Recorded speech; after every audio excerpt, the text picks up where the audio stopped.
So I'm here to talk about the number one mistake that I see a lot of conscious women struggling with, especially when it comes to being approachable to men, especially given that I've been in the relationship industry for as many years as I have. This is a common area where I see a lot of women get really confused, and they vacillate between feeling like they're at fault or there's something wrong with them. Someone even wrote in and messaged me about this, just where there's a lot of misconceptions that it's up to a woman to be a certain way. And we bought into the beauty myth for a very long time, thinking if we only looked a certain way, or if if our beauty was a certain way, our weight was a certain way, then we'd be more lovable and men would approach us. And so that's a lie, that's a straight up lie. Yet biology does point in certain directions that actually give us insight to what it is that creates an approachable atmosphere between men and women. So I'm here to talk about that number one. Really, it's the most common myth, and as a result, mistake that a lot of women buy into.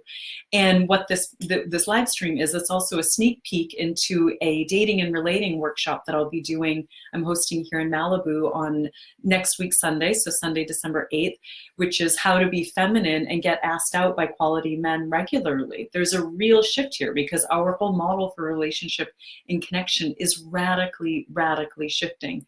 So the way that we even show up in public or online, or when we're really looking, where we're dating with the intention to meet our soulmate, because the whole model of interacting and relating is changing, we're not coming from this submissive, disempowered paradigm anymore. That's what we're shifting out of, where we thought that women are supposed to be a certain way in order to be loved and favored, but really it's us managing our perception, so that way we think if we present a pleasing enough image, then we'll be loved and chosen. This is completely smashing the glass ceiling of that. That is not what this is about. And it is about turning a nod towards what actually works and how we're neurobiologically wired to mate and be attracted to each other, and what does attract and unconsciously repel. So by knowing this information, my intention is that through a little bit of psychoeducation here, my intention is that you are aware, especially if you're single, looking for love, that you're aware of what you may or may not be doing that would really support you in your journey to extraordinary love. So I'm Gabriella Taylor here. If you don't know me, welcome to my world. I'm the founder of Extraordinary Love Transformational Educational Programs for Women. I'm a relationship specialist and a professional coach. So if you've ever wondered how to send signals that make it safe for men to approach you, that convey to men that you are approachable, how you can fast track the dating process by being visible, by being approachable to men, then this particular teaching point is for you. So maybe you're here because you've done a lot of personal growth work, you're very spiritual, but in reality, in your daily life, it's that you're alone and you don't want to be. Maybe you have a deep desire for partnership, yet the men that you're meeting, they're just not matching up. You wonder if there's really a man out there for you that meets you on all levels, because the men that are coming in that are paying attention to you aren't necessarily a good match for you, or it's crickets. There are just no men at all coming forward into your realm. Or maybe you fear that you're too smart or too powerful, that you've accomplished great things in your world. However, you don't want to be in your masculine, you don't want to ask him out, you don't want to initiate, and you might even feel a little bit of resentment around this.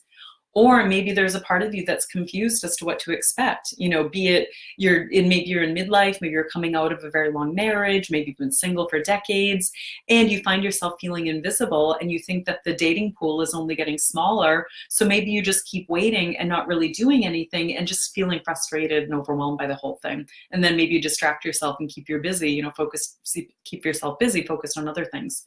Or just maybe you're feeling just straight up angry that it's not happening faster, or you're just plain confused by this whole dating process. So if you can relate to any of these things, then I'm really glad that you're here, because many conscious women, they get really confused. They think just because they're doing their work, they're releasing inner barriers, they're focusing on manifesting, that they don't need to go out and date Or if they do take action, they have a bad experience, then they just give up.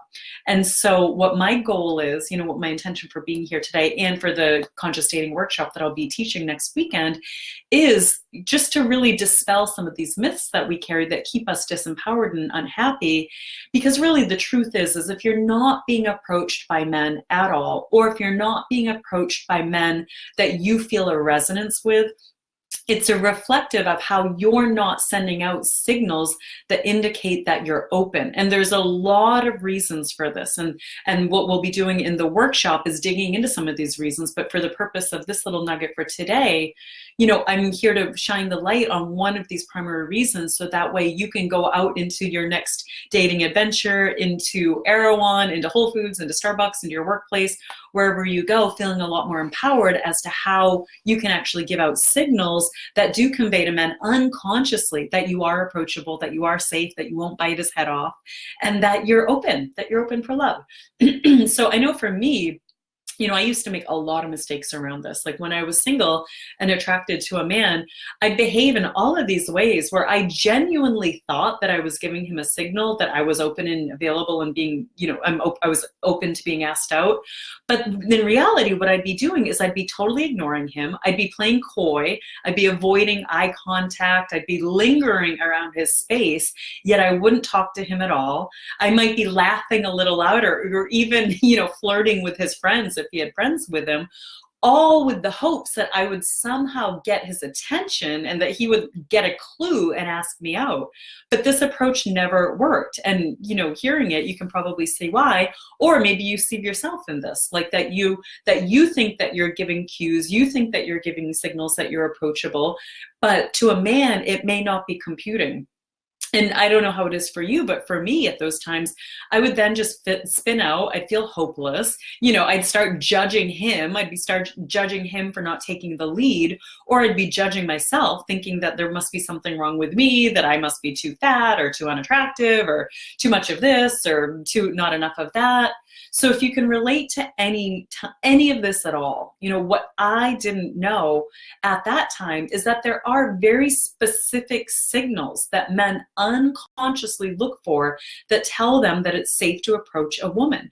And again, this is how we're hardwired. This is encoded into our biology and in our reptilian brain. So here I was giving off all the wrong signals in my own attempt to be coy or alluring, which in fact actually kept me invisible and alone. And then the man would be asking my friend out, or I'd be asked out by his friend, and that wasn't what I wanted at all. So here's the number one common mistake that women make, especially conscious women. Women are waiting for men to make the first move, either online or in person. Like we've been trained to think that a man is in his masculine if he initiates and makes the first move, and if he knows what he wants, he's going to go for it. While there's a lot of truth in that, there's a lot of truth for that in the business world, when it comes to the neurobiology of romance, if we are waiting for men to make the first move, whether it's online or in person, we might be waiting a very, very long time, because research shows that men are actually, get this, they're responding and receiving to the signals that we give as the woman. In fact, they respond to us, right? Like we have all of these ideas that think that being in the masculine as being directive and being assertive. And while that's true in this part of nature and how we're wired, men are actually responding to the signals that we're giving off, the cues that we're giving off. And what studies show is that 90% of the time, a romantic encounter begins, the way that it begins is actually with a woman's implicit flirting. Whether we're making eye contact, small smiles, open body language, but we're actually generating cues by making eye contact, smiling at him, letting him know that we're safe, we're approachable. We're not gonna blow him off. We're not gonna insult him for approaching us. We're not gonna turn him down. We're not gonna reject him. Because if you put yourself in a man's position, think of all of the inner hurdles that he has to go through to face rejection, to ask women out time and time again. again. So of course he's going to be attuning to, is she safe? Is she approachable? So again, 90% of the time, a romantic encounter actually begins with a woman's implicit flirting. And this is so important because when a man then takes the lead and asks a woman out, he will do so and notice her because of these very real physical signals that she's sending out long before we even say a word, long before we even open our mouths. So then, he'll speak to us first. He might initiate the conversation because at that point he's been given sufficient information that we're open, that we're safe to approach, and that we actually want him to initiate a conversation. So this is so different from us expecting, the man to be the aggressor or make the first move, or so different from us thinking that we've got to be in our masculine, that we've got to make the first move, that we've got to open the conversation, that we've got to be the ones that asks him out and then judging him all behind the, all along the way. We as women must send out signals that say that we're open, that we're available in order to generate a response. And once I learned this, once I really got this and started making eye contact with men, when I started smiling at them, and what I found, I was really surprised by what I found. And check this out and see if you can relate if you've been there. But not only when I started actually making eye contact and smiling at men, I couldn't believe how vulnerable I felt. I felt so vulnerable. I didn't realize that I was actually hiding behind being coy, avoiding eye contact, not really talking to them, not really smiling at them. I was being evasive because deep down, I felt so insecure. So I was unconsciously keeping men away from me. And so once I learned how to both initiate contact and stay connected to my feminine essence, men started asking me out all over the place. I was being sent flowers, being brought to fancy dinners.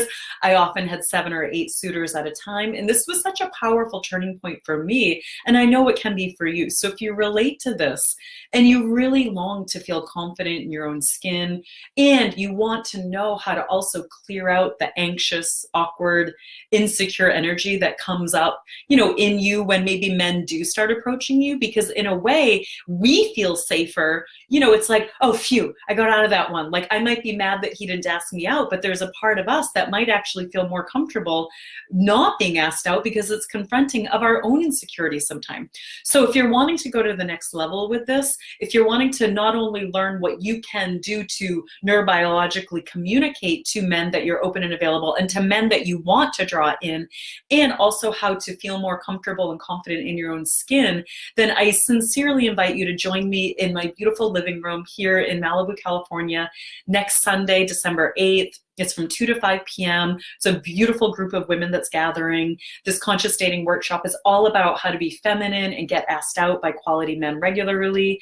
And if you sign up between now and this Sunday, December 1st, you'll save $20. So in the investment in this workshop, it's $97. But if you register before December 1st, reserve your seat, it'll be $77. So my assignment for you here is to go out and make eye contact with at least 5 men that you're attracted to every day, just as a practice. So that's the only gig here. Just start making eye contact, slowly smiling, and then I want you to pay attention to what comes up for you. How did it feel?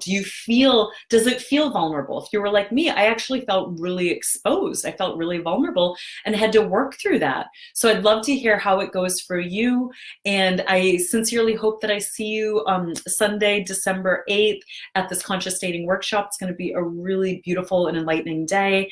And until then, go out and shine your beautiful light in the world. All right, God bless. Bye-bye.